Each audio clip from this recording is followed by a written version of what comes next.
मुख्यमंत्री देवेंद्र फडणवीसांनी एका मुलाखतीत बोलताना शरद पवारांचं तोंड भरून कौतुक केलंय। शरद पवारांबद्दल अनेक गोष्टी आवडतात। शरद पवार जय पराजयाचा विचार न करता सातत्याने काम करत राहतात असंही फडणवीस म्हणाले। तर शरद पवारांचं कौतुक करायला दिल्लीची परवानगी घेतली असेल असं म्हणत संजय राऊतांनी फडणवीसांवर निशाणा साधलाय। भाजपचा भरोसा नाही, कधी कोणावर हल्ला करतील आणि कधी कोणाचं कौतुक करतील हे त्यांनाच माहीत असं संजय राऊत म्हणाले। मंत्रिमंडळात कोणालाही चुकीचं काम करू देणार नाही। कोणी चुकीचं काम करत असेल तर मी त्याला रोखण्याचं काम करेन असं मुख्यमंत्री देवेंद्र फडणवीसांनी म्हटलंय। जेव्हा तुम्ही राजकारणात काम करत असता तेव्हा जिवंत राहण्यासाठी तुम्हाला काही तडजोडी कराव्या लागतात असंही मुख्यमंत्र्यांनी स्पष्ट केलं।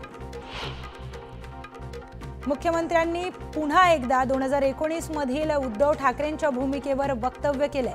2019 मध्ये संपूर्ण बहुमत मिळाल्यानंतरही उद्धव ठाकरेंनी धोका दिला। त्यानंतर राजकारणात हाताची घडी घालून बसून राहू शकत नाही। ही अशी जागा आहे जिथे तुम्हाला वाट शोधावी लागते आणि जिवंत राहावं लागतं असं वक्तव्यही देवेंद्र फडणवीस यांनी केलं। फरार आरोपी निलेश चौहानला पकडल्याचा पोलिसांना फेक कॉल करण्यात आला। बक्षिसाची रक्कम मिळवण्याच्या हेतूने कॉल केल्याची माहिती समोर आली आहे। नांदेड सिटी पोलिसांकडून फेक कॉल करणाऱ्या संतोष गायकवाड विरोधात गुन्हा दाखल करण्यात आला। वैष्णवी हगवणे मृत्यू प्रकरणी आता नवनवे खुलासे समोर येत आहेत। गणेश उत्सवाच्या काळात कसपटे कुटुंबियांकडून हगवणे कुटुंबियांना चांदीच्या गौरी देत असतानाचा व्हिडिओ समोर आलाय। चांदीच्या गौरी कुठल्या दबावाखाली देण्यात आल्या की कसपटे कुटुंबियांनी स्वखुशीने त्या दिल्यात या चर्चांना आता उधाण आलंय।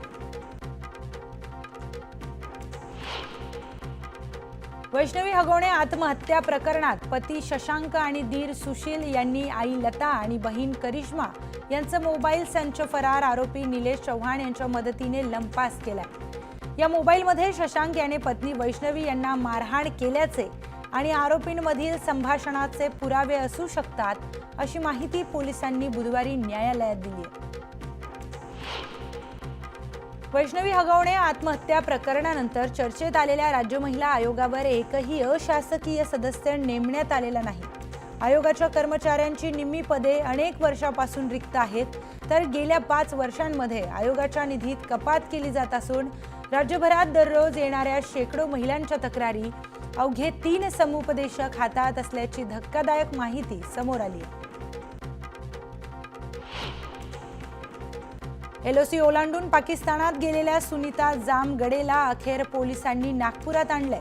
यावेळी सुनीतानं भारतातील संवेदनशील माहिती पाकिस्तानला देऊन हेरगिरी केल्याचा संशय पोलिसांनी व्यक्त केलाय। त्यामुळे या प्रकरणी सुनीता जामगडेची कसून चौकशी होणार आहे। 2022 ते 2023 या कालावधीत मंत्री भरत गोगावलेंनी सावित्री नदीसह उपनद्यांमधील गाळ काढण्याच्या कामांना सुरुवात केली आहे। यंदा देखील या कामासाठी 20 कोटींच्या निधीची तरतूद करण्यात आली। मात्र या नव्याने सुरू झालेल्या कामाला शिरगाव ग्रामपंचायतीने विरोध केलाय। कामाची कोणतीही अधिकृत परवानगी नसल्याने काम बेकायदेशीर असून मंत्री भरत गोगावलेंवर गुन्हा दाखल करावा अशी मागणी करत शिरगावचे सरपंच सोमनाथ ओझरडेंनी केली आहे। येत्या 3 ते 6 जून दरम्यान राज ठाकरेंच्या उपस्थितीत शिवतीर्थावर मॅरेथॉन बैठका पार पडणार आहेत। पालिका निवडणुकीच्या पार्श्वभूमीवर मनसेकडून बैठकींचे सत्र होणार असून राज ठाकरे कार्यकर्त्यांना निवडणुकीचा कानमंत्र देणार आहेत। सांगली जिल्ह्यातील ओबीसी नेते संग्राम माने यांनी भाजपात प्रवेश केलाय। भाजप आमदार गोपीचंद पडळकर यांच्या उपस्थितीत विटा येथे त्यांचा पक्षप्रवेश पार पडणार आहे।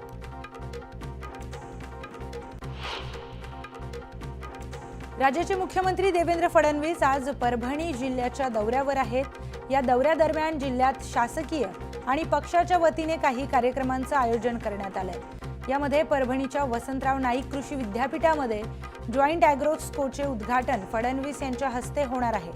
तर भाजपच्या वतीने त्यांच्या कृतज्ञता सोहळा देखील आयोजित करण्यात आला। बुलढाण्याच्या काँग्रेसला पुन्हा एकदा खिंडार पडलंय.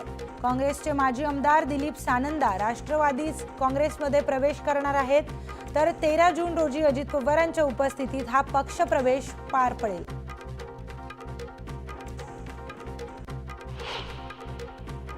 मालवणमध्ये अतिवृष्टीच्या पार्श्वभूमीवर प्रशासन सतर्क झालंय.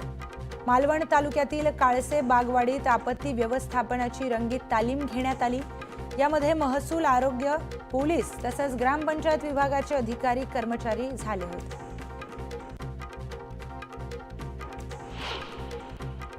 अहिल्यानगर जिल्ह्यातील खडकी परिसरात नुकताच पूरसदृश परिस्थिती निर्माण झाली आहे. या पूरस्थितीत खडकी परिसरातील 2 शाळकरी मुलींसह संपूर्ण कुटुंब पाण्यात अडकलं होतं.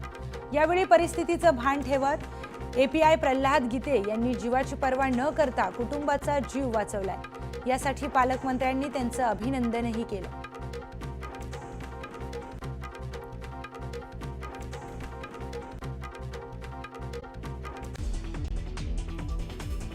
जय पराजयाचा विचार न करता शरद पवार या वयातही काम करतात, हे कौतुकास्पद.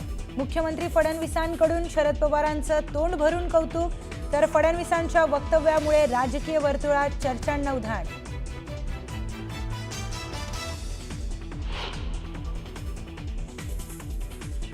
मंत्रिमंडळात कुणालाही चुकीचं काम करू देणार नाही. चुकीचं काम करणाऱ्यांना रोखण्याचं काम मी करेन, तर चुकीला माफी नाही म्हणत मुख्यमंत्री फडणवीसांचा मंत्र्यांना थेट इशारा.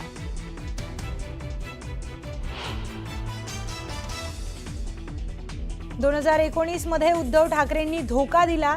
जो योग्य मार्ग होता त्यावरून साथीदार भरकटले. मात्र ज्यांना बरोबर घेऊन पुढे जाऊ शकत होतो त्यांना पुढे घेऊन गेलो. एका मुलाखतीत बोलताना फडणवीसांचं मोठं विधान.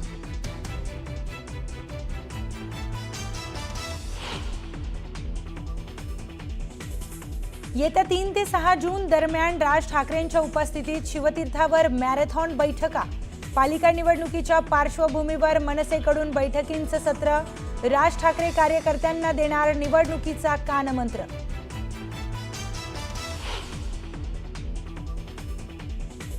हगवणे कुटुंबियांना चांदीची गौरी दिल्याचा व्हिडिओ आला समोर. गौरी दबावाखाली दिली की स्वखुशीनं दिली हे अस्पष्ट.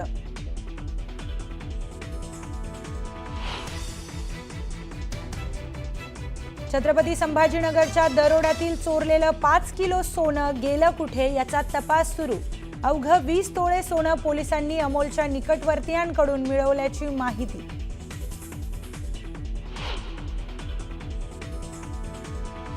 राज्याच्या अनेक भागांमध्ये आजही मुसळधार पावसाचा इशारा. कोकण आणि पूर्व विदर्भाला ऑरेंज अलर्ट.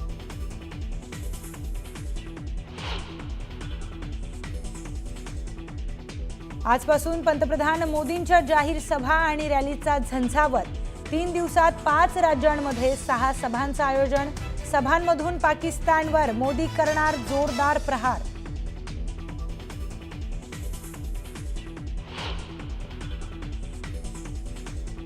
केंद्रीय गृहमंत्री अमित शहा 2 दिवसांच्या जम्मू काश्मीर दौऱ्यावर. जम्मूतील सुरक्षा परिस्थितीचा घेणार आढावा, तर 30 मे रोजी पुंछमध्ये पीडितांची घेणार भेट.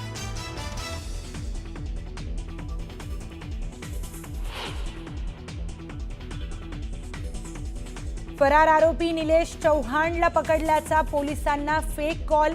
बक्षिसाची रक्कम मिळवण्याच्या हेतूने कॉल केल्याची माहिती. नांदेड सिटी पोलिसांकडून फेक कॉल करणाऱ्या संतोष गायकवाड विरोधात गुन्हा दाखल.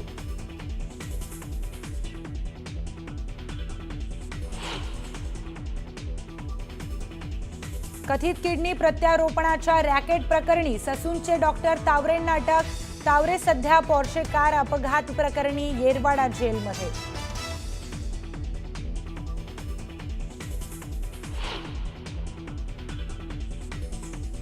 राज्यात पुन्हा वाढतोय कोरोनाचा धोका. मुंबई विमानतळावर कोरोनाची ऐच्छिक तपासणी सुरू.